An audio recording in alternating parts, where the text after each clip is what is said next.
Power business. The other one that's proving to be a tough nut to crack, right? Overcapacity, not enough discom reform. What do you make of when you might be able to see some recovery in the power business? I see a very, I would say, dismal picture from the power growth perspective.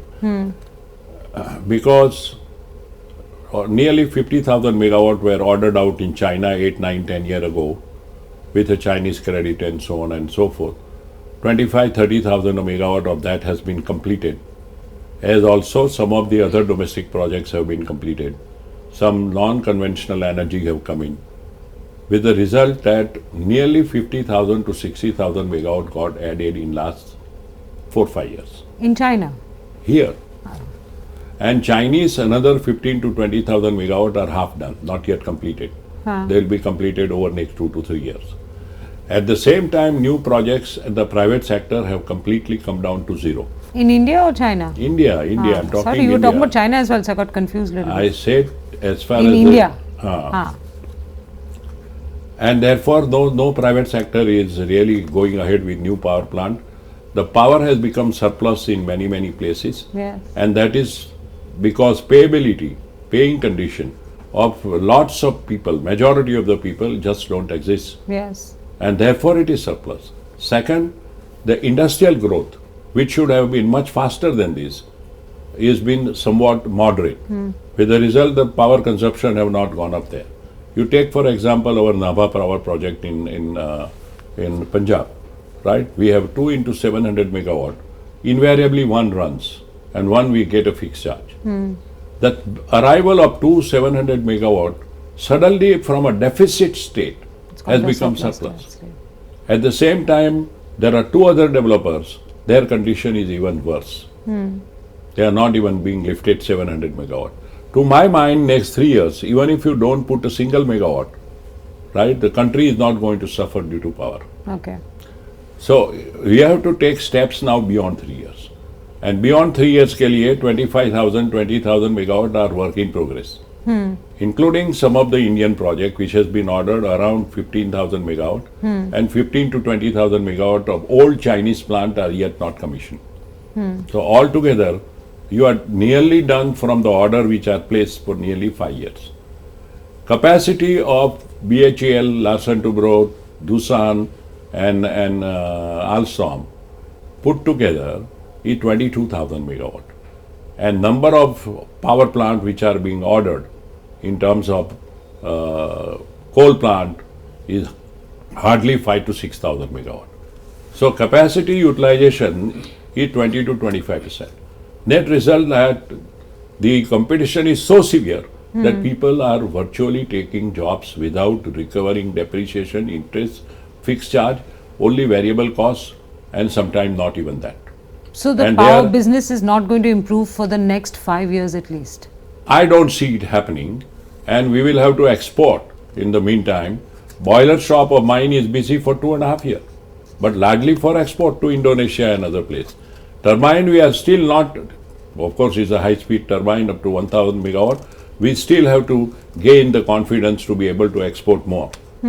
But depending only on India and thinking that we will be able to fill up our capacity is some time away. Okay. Are you looking at new geographies for power? You said electrical transmission in North Africa, etc., right? Including in Central Asia. East Africa. But power generation, is that an opportunity outside India? Power generation, we are doing 3 gas plants, which were not been here, which is in Bangladesh worth 5,000 crore. What about renewable power, Mr. Naik? Renewable power, it's not a big stream for you in any fashion, no? Anyway, we do put up about 800 to 1,000 crore worth of but that's very small given solar, your large book. Very small. Are you intending to push that in a big way? More is talked about than what happens. In renewable power? Yes. But there are big bets being taken in terms of the amount of capacity, that's going to come in. About 1,000 megawatt a year. Much more than that has been spoken of. You tell me now, last 3 years how much has come. No, I said much more has been spoken of, but you know much better about the execution on ground. I'm also using the same word. Much more has been spoken about. But execution on ground has not shown up. Is not showing that it is really coming up. Why is that? Well, finally, look, it is not still a competitive power. Let's be clear. From per unit cost point per of view. unit cost. It is more than 8 rupees. And people say that there are some power plant people have taken it 12 rupees. But they have quoted 8 rupees. So there is going to But be the bid prices went down to 4 rupees, sir, at for some projects. There is going to be bloodshed. You just wait and see. What happened on PPP will happen here. In renewable power. Yes, so sir. solar, specifically solar. At this price. But some bids have gone all the way down to 4, some element of mixing this into the Some have grid backed power. out. Some have backed out also. Some companies, global companies have even gone bankrupt virtually, right? So I think we have you answered your own question. Thank you for informing me. No, but so you're not intending to push big on the renewable power side, We will, not at this point we in will time. construct, we will not invest. Well, you will not invest in projects for a while. You've already told me that for a variety of different No, projects. but that was infrastructure. Even in power, Even in power, you we will will not invest. So in traditional coal-based power or renewable power, right now you're not looking to No invest at all. infrastructure will invest. I get it. So that's what I said. No infrastructure. And in We have one Nabha Power 1400 in megawatt. renewable construction of renewable power, will do. you don't expect large order sizes to come in. No. You don't. Few hundred crore In fact, here and to there. quote you, you said there will be bloodshed in this sector. I'm just confirming it. I'm saying about coal plant. No, you just said so about renewable also, No, sir. renewable, I said, is so highly priced that the implementation will not be as much as being spoken about. Okay. Bloodshed, I said, is where 5,000 megawatt are order being placed on 22,000 megawatt capacity in coal, where people are quoting at cost and below cost. And therefore, L&T stays away. We don't get any order because we don't want to do at a huge losses, this coal plant. Okay. And we are more and more depending on export. I told you that. Okay. So I've spoken about hydrocarbons, about power, and let me come to the third exciting sector that was full of promise, but I don't think has delivered what you expected. Defense. At least I'm smiling. Previously, I And was that is not- a measure of what? Your undefeatable optimism for everything always, right? Not everything always. I have generally, over the several years, delivered within 5% of promise made. Within 5%. Sometime even over, sometime under. But it is not like we said 100 and then we deliver 80. It is not like that. So I'm an optimist. But if you are not an optimist, you will not achieve what you want. Fair enough. So But on defense, you have you're to still be an optimist. cautiously optimist. Defense, you're still a cautious optimist. Yes, I am. I am. How many? 10 years, I'll tell you, 10 years during the previous government, nothing happened, zero. At least here something has started happening now. They are very, very clear that defense has to be largely participated by private sector.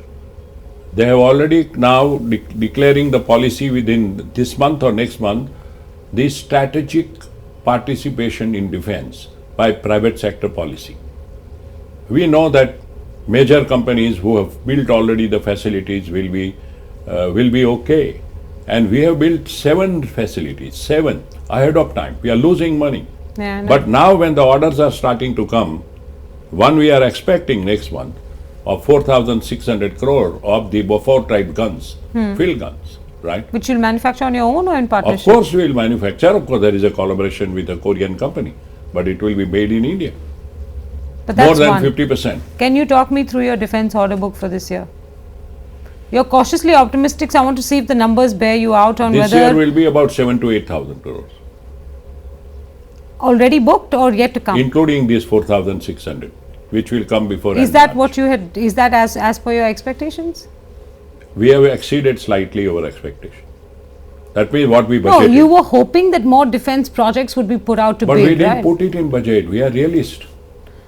I did not say that, look, the 4 ships which are right now on tender will get decided. Although there were indication it will get decided, it is not going to be decided When now. will it be decided? Maybe August, September. So it will come in the next year. So you're happy that this government's at least moving vis-a-vis the previous government. I would My say- question is, can they do anything to move faster? Of course, anything can be moved faster. Okay, fine. But at least they are moving. Okay. Within the group, IT is something that might face headwinds. All the IT majors are at this point feeling the challenge of not just the move to digitalization, but now the potential move of fewer H-1B visas on account of President Trump. No one really knows what's going to happen, but do you believe that that that business too is going to face some very, very strong headwinds in the next fiscal. It is going to spend a tough time. There is no doubt.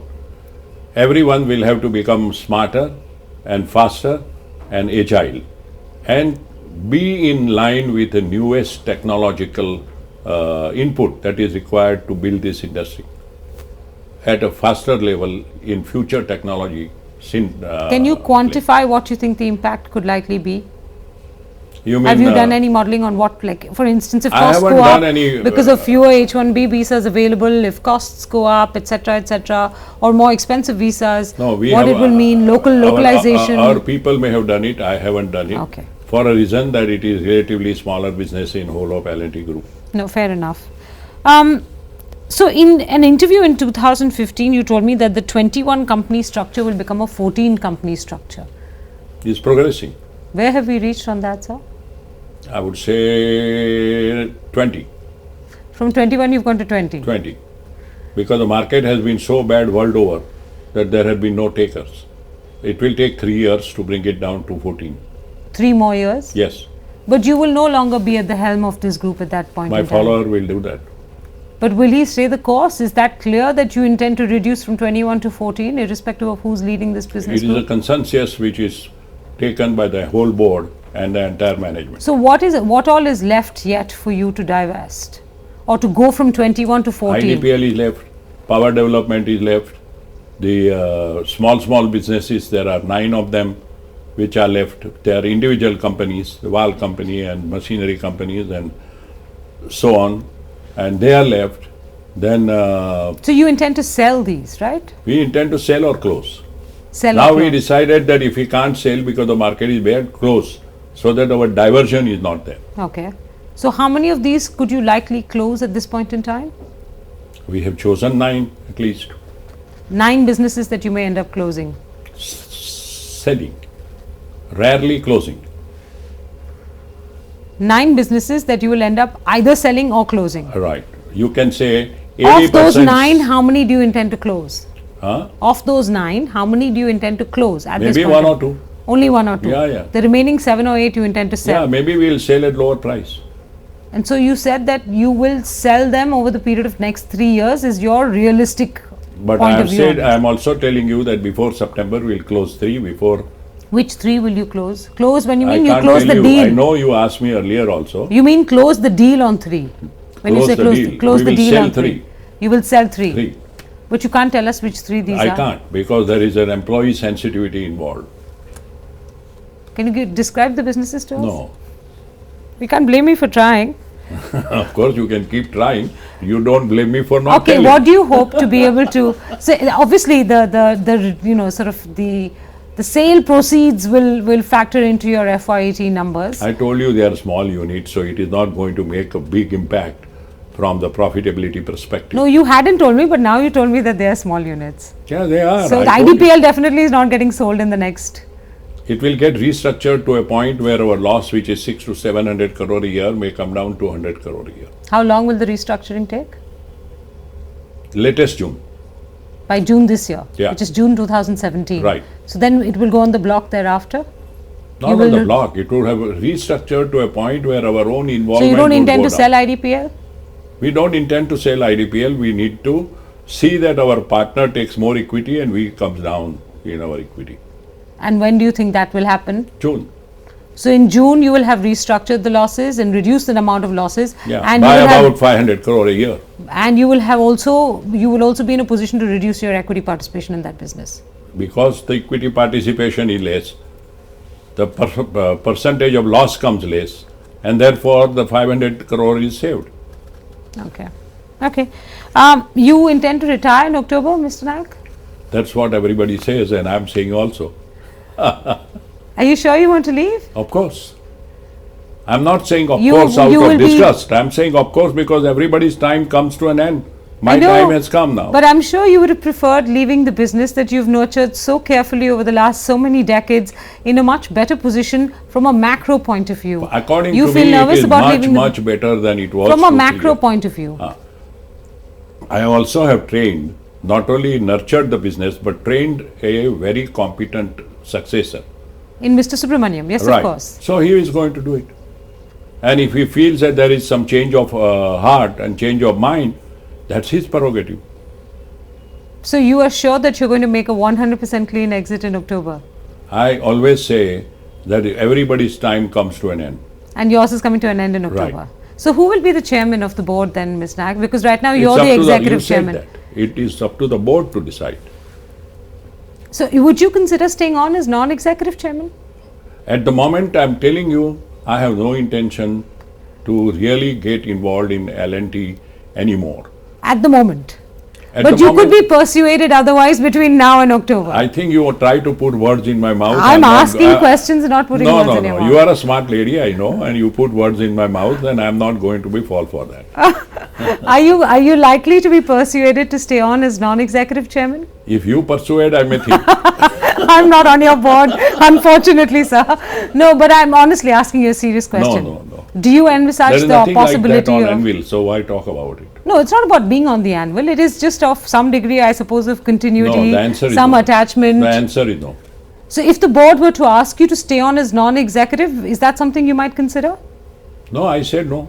I'm just asking in various different ways. This is the fourth time you asked. Okay, I suppose I'll end it then there. Mr. Naik, thank you so much for speaking with me. I suppose that means this is one of our last few interviews with you between now and October. But you can interview me after that also. I will be in... Oh yes, of course. I believe you said in an interview that you were going to be running the employee funds. Yes. Why would that's at a holding company fashion? No. Then? Not at all. It's not like Tata Trust. It has about 12%, right? 12.8. Correct. The employee fund. There are two employee trusts, so there's just one. One. Just one employee and one trust. Is public charitable trust. You said it's not like Tata Trusts. It's not like Tata Trust where they hold the shares of many companies through Tata Sons.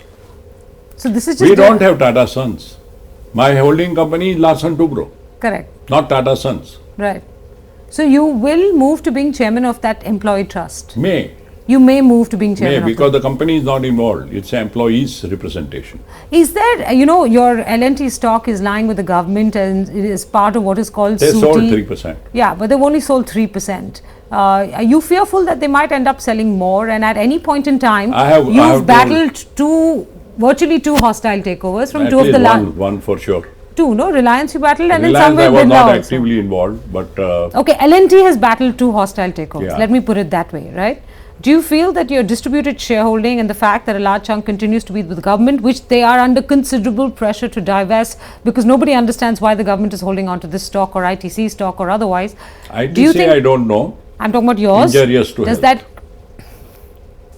Does that create vulnerability for you, and not for you, for L&T, you believe?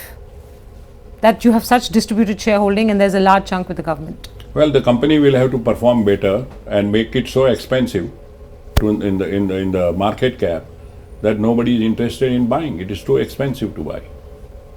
And if they sell. In the absence of that, given the macro environment right now, do you think that leaves L&T vulnerable? It is not as vulnerable as we were at that time. We had no holding at all, zero, right? Now we have 12.8. Stock option, which various employees were given 15% over 3 tranches. What is left is about 6-7%. So you have one block of 20%, right? And that is not to be pushed aside. 20% is a lot.